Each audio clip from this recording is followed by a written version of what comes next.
Interesting happened to me during my month away, though. I saw Yasser Arafat. Really? When was he supposed to die? Well, I don't mean I saw him on TV or anything, but I actually, he was in my house. And really now? Yeah. And he died, I believe it was about a month and a half ago, wasn't it? Yeah, well, that's what I said to him. Or at least I was on the news. I said, I walked into my bathroom, and he was there taking a bath. So Yasser Arafat, one, is not dead. Yeah, two, is not in the Middle East. Well, that's what I thought, too. I said... and three is in your bathroom. Yeah. Well, he's not now, but I walked up to Yasser and I said, hey, Yasser, didn't you just die, like, right after the election? Because there was, I remember it was all over the news. Okay. And he said, yes, I did. But, okay. Allah brought me back 2 weeks later. Okay, well, and the I'm here newscasters to must tell you have about had the experience. following. It's funny you should mention that. I was we have it right here. I was worried. No, I didn't bring him along today. I was worried, though, being the hardcore skeptic that I am, that if I just walked up to some of my friends and said, hey, Yasser Arafat was in the bathtub, they'd probably react the way you're reacting now. Yes. And I was worried that I wouldn't have any proof of my story. But luckily, when he was done, he got out of the tub. I'm very bored. Did he leave it? Very bored sitting in this house, he said. So can you take me somewhere? And Okay. so I thought, well, he's probably not spent much time in Austin, so I took him downtown. And while we were downtown, about 900 other people saw him. Okay, all right. Yeah. Do we have any of them along? No, Pictures? no. News stories from them? If 900 people saw him, one of them must have worked for the news studios. I wouldn't know who was there. Austin's a big place. Okay. But if any you want stories of these people? if you want proof that he was there, all you have to do is find one of these people yourself and ask them, and they'll tell you that I'm telling the truth. Okay. And do we know that it was actually him and perhaps not somebody dressed up? No, it was definitely Granted, I him. would think most people on 6th Street, when was this, on Friday night? Most people on a Friday night on 6th Street are probably not going to be coherent enough to say, ooh, Yasser Arafat. Well, some of them must have been, and you can take it up with the witnesses when you talk to them. Okay, all right. Anyway, so I just thought that was an interesting story. So now here's my topic for today. It's evidence. Of which we are demanding.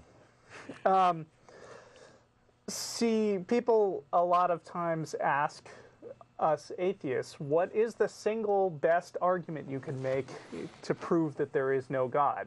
And to me, I think there's really only one answer possible to that question, which is there's just no evidence. There's no reason to believe that he does exist.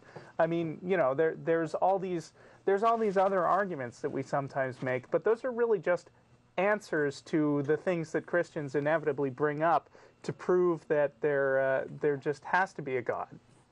Like, all the things they bring up, like the first cause argument and all that stuff.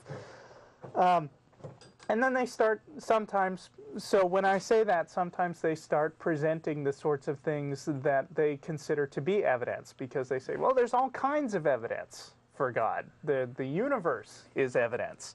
And all these people believed that there's a God, and how can you believe that so many people could be wrong? Yeah. Of course, the most typical source that we get for here's some evidence of God is, that one book, the Bible. And there's a particular verse that I've seen brought up a lot that I thought I'd share with you. This is from 1 Corinthians chapter 15. It says, and he was seen of Cephas. This is Jesus they're talking about. Okay. Then of the 12. And after that, and it's Paul writing about him, about seeing Jesus after he died. Okay, yes. And he was seen of Cephas, then of the 12. After that, he was seen of about 500 brethren at once, of whom the greater part remain unto this present, but some are fallen asleep. And after that, he was seen of James, and then of all the apostles. So you see, if you doubt the existence of Jesus, Paul says there were 500 other people who saw him. Okay. So doesn't that convince you?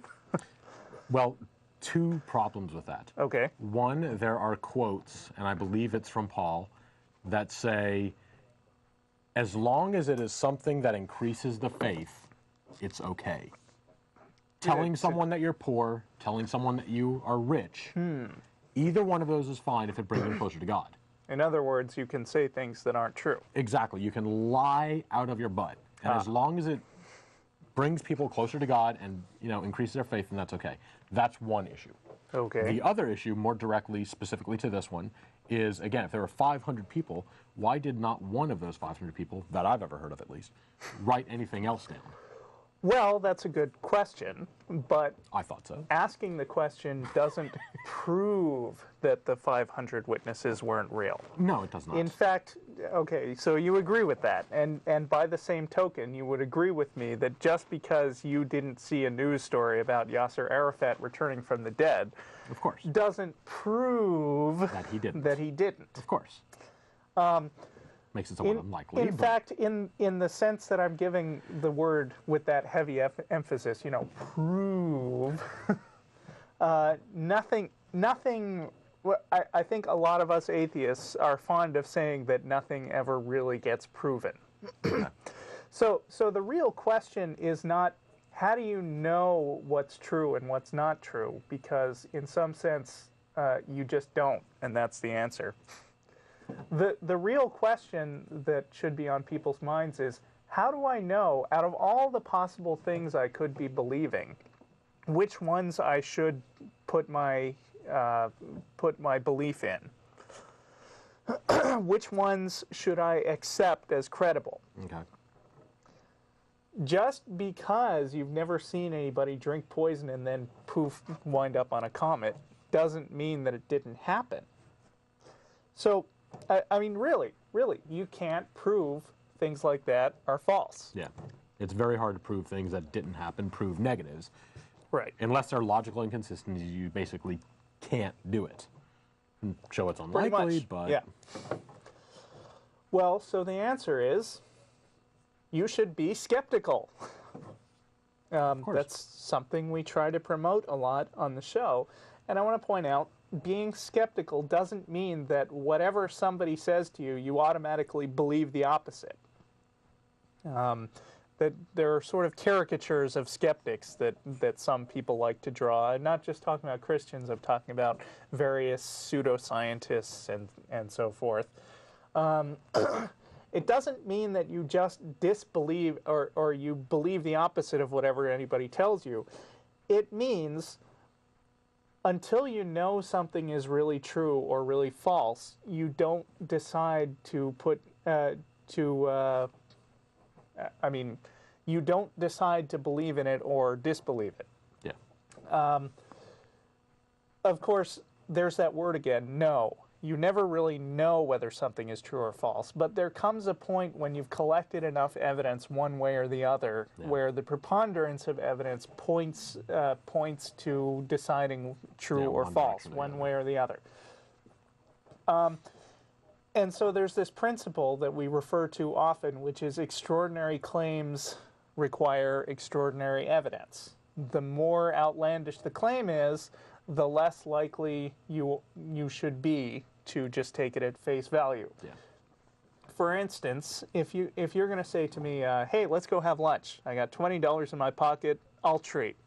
Okay. Well, I could be a jerk and just sit there and grill you. Yeah, well, how do I know you have $20? Can I see it? But that's not a good way to make friends and influence people.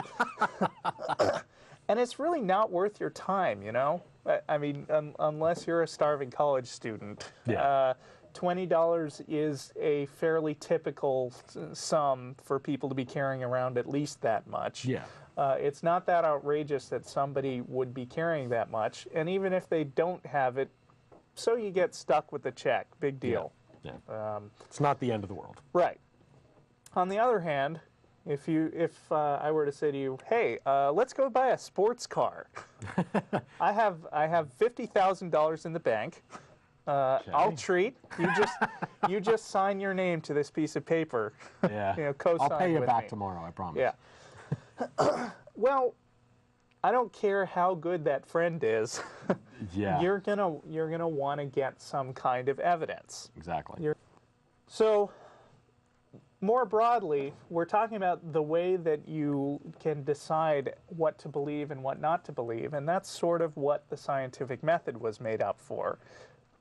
It's sort of a standard, rigorous method that you can apply to any claim to figure out whether it's likely to be true or not, and how much confidence you should have in believing that claim. So, when we go out to learn things about the natural world, like what causes,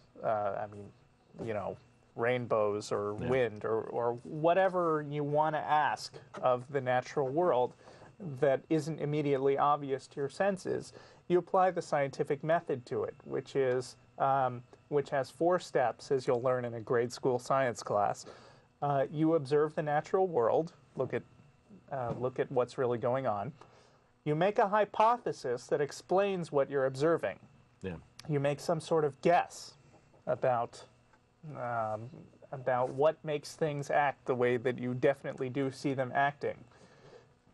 Then, and this is the important step, you take your hypothesis and you ask yourself, what can I do to test whether this hypothesis is true or not? If it was true, how would that be different from if it was false? Yeah. And how can I make some sort of test or measurement that can tell between these choices?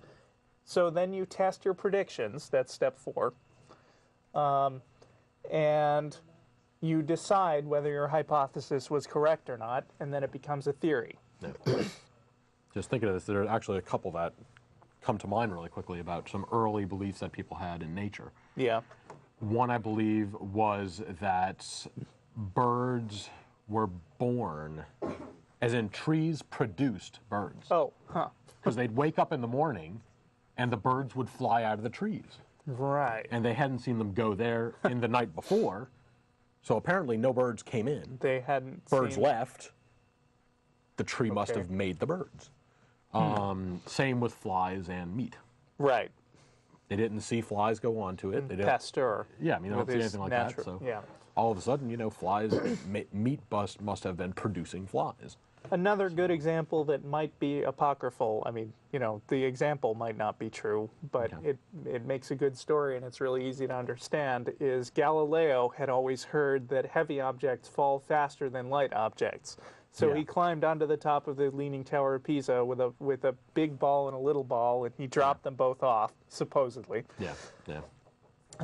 And then he measured when they hit the ground, and they both hit the ground at about the same time. Yeah. So he decided, no, there's something else going on here than heavy objects falling faster than light objects. Yeah. Now, science has been around for, a few hundred years. Yeah, and formally, at least. It's gained a lot of credibility in the last few hundred years because it seems to work so well. I mean, not only does it seem to come up with a way to agree on what's really happening in the natural world, but it's also given us all this cool technology. So science has become so credible that in the last century or so, it's become fashionable for people to try to use science to prove the existence of God. And there's a problem there because you get hung up on step 4, where you actually try to test whether there's a God or not. For instance, you ask, okay, what could I do to prove that if there was no God, what could I do to prove that? How could I test the lack of a God? Yeah. Well, as theists will always be quick to point out, you can't do that. I mean, think about it. There's absolutely no predictions that are made by the God hypothesis that you could falsify. Yeah. There's nothing you could possibly observe in the natural world where you couldn't say, a God did that. People bring up intelligent design all the time. They say, the God the God must have designed that because it's so complex. Yeah. Then I always ask the question, well, if it was simpler, would that prove that there was not a God? And they say, no. I mean, you know, God could have designed simple stuff too if he felt like it. Exactly. You can always appeal to, well, God just felt like it if you're talking about something unexplained. Yeah. And that means that you can't prove that God doesn't exist. As we always say when somebody asks us, can you prove God doesn't exist? We say no.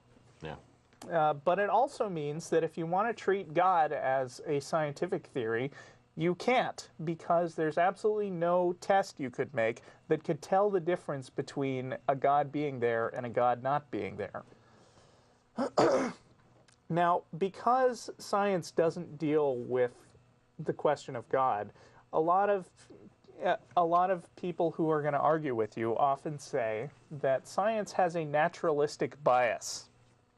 This is an argument that was sort of popularized by Philip Johnson, which is science assumes that nothing exists except for the natural world. Yeah. And because of that, they never see anything except the natural world. Okay. If there was anything supernatural, science wouldn't notice it. So, asking the question, does science really have a naturalistic bias? The answer is, yeah, sort of. But only in the sense that science has a testability bias. Yeah. If you can't test whether something is really true or false, it's not science. That's the whole point of science. Yeah. So, as soon as somebody comes up with some sort of supernatural test that we can objectively evaluate and look at how that test turned out, then science can start talking about religion. And I would say furthermore that it's not just science that has a naturalistic bias, it's most people. In fact, I'd venture to say almost all people, except when it comes to certain aspects of their belief systems. Like, for instance, I really like reading Rudyard Kipling's Just So stories. He's got a lot of interesting explanations for how things came to be the way they were. For instance, the reason that elephants have long trunks is because a baby elephant who talked went and talked to a crocodile who talked, and the crocodile grabbed his nose and his teeth and stretched it out, and now all elephants have long noses. Or the reason the camel has a hump is because in the old days he was very grumpy and he used to go around saying humph a lot. And this djinn got really mad at his attitude, and so he said, now you'll have a big hump to carry around. We don't assume those stories are true. True. In fact, most people looking at them would say, boy, that's really funny, but nobody in their right mind would believe that. Yeah. Now, why is that? We can't prove they're not true. Yeah, we can't, but nobody would bother. Yeah. Because they sound so ridiculous. Yeah. Why do they sound so ridiculous? Because we don't believe by default in talking snakes, but getting ahead of myself. Talking elephants or crocodiles or magic djinns who magically create humps on camels' backs. So I'm saying that everybody has a natural inclination to not believe stuff that is too outlandish or supernatural in nature. They just make special exceptions when it comes to their particular flavor of religion. Yeah. Now, another argument that you'll often hear theists make is, okay, well, we're not going to deal with this from the science perspective anymore, but we do think that there's a lot of evidence from the legal perspective. For instance, if you look at all the writings that have been done about Jesus, you have to conclude that nothing, that's a little exaggeration, I would think, but nothing in history is better confirmed than the existence and life and miracles of Jesus Christ. Yeah. And a lot of popular books make use of that concept. For instance, Josh McDowell wrote a book called Evidence That Demands a Verdict and uses this whole courtroom metaphor throughout the book. You know, I present my legal evidence, and it's up to you, the jury, to decide whether the resurrection story is true or false. And Lee Strobel also has a book called The Case for Christ, where he uses the courtroom metaphor a lot. The problem with that is that ever since the 1600s, we don't allow spectral evidence or spectral testimony in court. Yeah. And there's a reason for that. You may recall in the 1600s that people were being burned at the stake because of witches. And what kind of evidence were they? What kind of evidence were they using to convict these people? Well, they were saying things like, "I saw her turn into a cat." Yeah. And they decided, well, if you're gonna make some sort, or they were saying, "I saw her dancing with the devil in a dream." Yes. Yeah. But I felt that my dream was true. And there, you can see what kind of problems that gets you into when you believe things like that. Mm-hmm. So it's not just science that has a supernatural bias, that has a naturalistic bias. It's the law too. You can't bring up things like, "I saw this guy walking around after he was dead," and expect a jury to take you seriously on that. And like I'm saying, there's really good reason why we don't want the law to admit supernatural testimony. Because would you want a person convicted of murder because some psychic said that she saw him commit the crime? Yeah. If you had no other evidence, you might be a little worried about accepting that sort of thing. Especially because, okay, let's assume that psychics are real. Let's assume that there are some people in the world who have psychic powers. You still need to know who's a psychic and who's not really a psychic. Because as soon as people are sure that there are psychics somewhere in the world, there are gonna be there's gonna be an industry of con men that springs up. Yeah. Unlike what we have now, who want to tell you that they're the real thing when in fact they're just fake people with no powers at all. Yeah. So you need to have some kind of test to determine who's a psychic and who's not, even if there really is such a thing as psychic powers. And the only real test we can think of is something that would be objective and verifiable and repeatable, sort of like science. Yeah. And if you can't come up with a scientific test for psychics, even if there really are psychics, you're going to be taken in by con artists.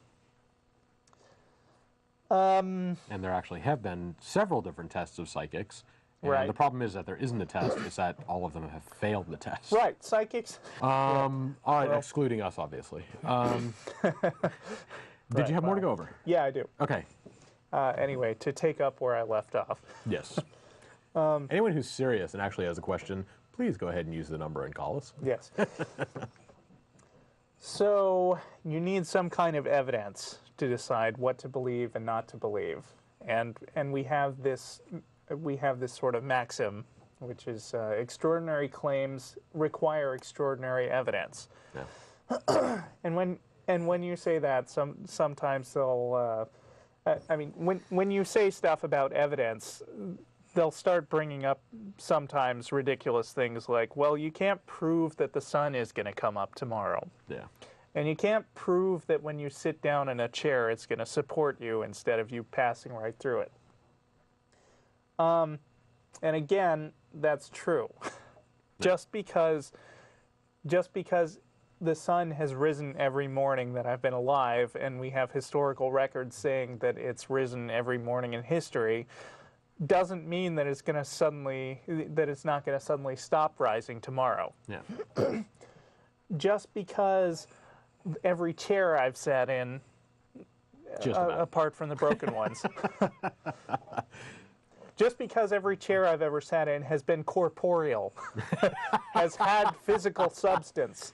Yeah. Sometimes they break, but I mean, that doesn't prove that the next one isn't going to be a ghost chair. Yeah, it's still a fairly good body of evidence, though. Right. Yeah, we have a strong body of past evidence, and there's a difference between believing something that you have a lot of evidence for and believing something just because you want to believe it, or because a lot of other people believe it, so it must be true. Yeah.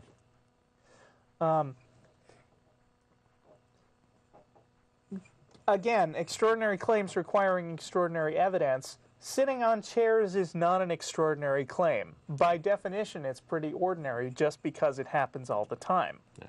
On the other hand, if I said, yeah, and if you sit on that cloud there, that'll also hold your weight. That's an extraordinary claim. You might want some evidence for that. Yeah. And if somebody says, well, you know, don't you trust me? I have a whole bunch of people here who really believe that you can sit on a cloud. And doesn't that mean that there must have some sort of merit? Well, no. I mean, I might ask you, well, that's interesting. Can you show me how you sit on a cloud? Yeah. And if they say no, I'd say, well, can you show me an undoctored picture of somebody sitting on a cloud? Can you tell me whether clouds are really water vapor? Because that's what I keep hearing. And how is it that you can sit on water vapor? Can you produce some kind of explanation of how you can sit on a cloud? Can you tell me why all your friends who have tried sitting on clouds have plummeted to their deaths? These are the kind of questions that a scientific mind would ask before just taking somebody's word for it. Yeah.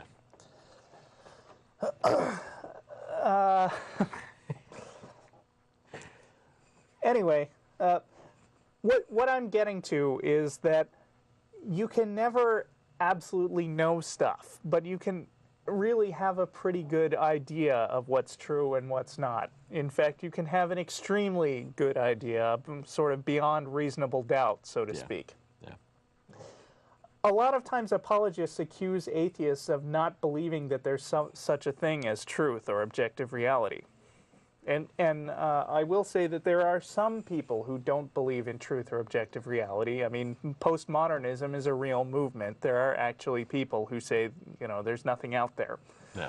But I think anybody who's a skeptic in the sense of wanting scientific confirmation of some sort pretty much has to believe that there's a physical world, because the point of science is to go out and objectively measure things that are out there. And if there's actually nothing out there, if reality is subject to interpretation, then there's nothing to measure, because everybody will get a different answer. There's no way to corroborate your answers, and science would collapse. Yeah. So it's not true that atheists don't believe that it's not true that atheists think that all truth is relative. We just think, some of us, that it's arrogant to think that you somehow know the truth without actually having to do any work to figure out what it is, to understand it, to know the difference between truth and not truth, to just accept somebody's statement, even if it's as old and much believed as the Bible. Yeah. Yeah. All right. And one more thing. Okay. Sorry. One last thing that I'd like to bring up is that a caricature of atheists is that they say, well, if you can't see something, then it doesn't exist. Yeah. We don't say that either. You can't see wind, but you can see its effects. You can objectively test whether wind came through somewhere or not based on what the landscape looks like. Yeah. And of course, if we can't detect something by any means at all, if there's just no way to experiment on it whatsoever, that still doesn't mean that we assume it doesn't exist. It just means we don't believe that it exists until we get some kind of reason to believe that. Yeah. And if there's no way to detect it, then chances are it doesn't interact with the world, and therefore is irrelevant. If it doesn't affect the world in any way, and you can't sense it or detect it in any way, probably not relevant. Right, but We may just have not figured out the right way to interact with it yet. Perhaps. Perhaps. But in that case, it's up to the person who believes the claim Yeah. to figure out a way that we could detect Test it. it. Yeah. So, going out to dinner after the show today, so we're not going to be there this week. As for everyone else, thank you very much for watching. Thank you, Russell. Everybody have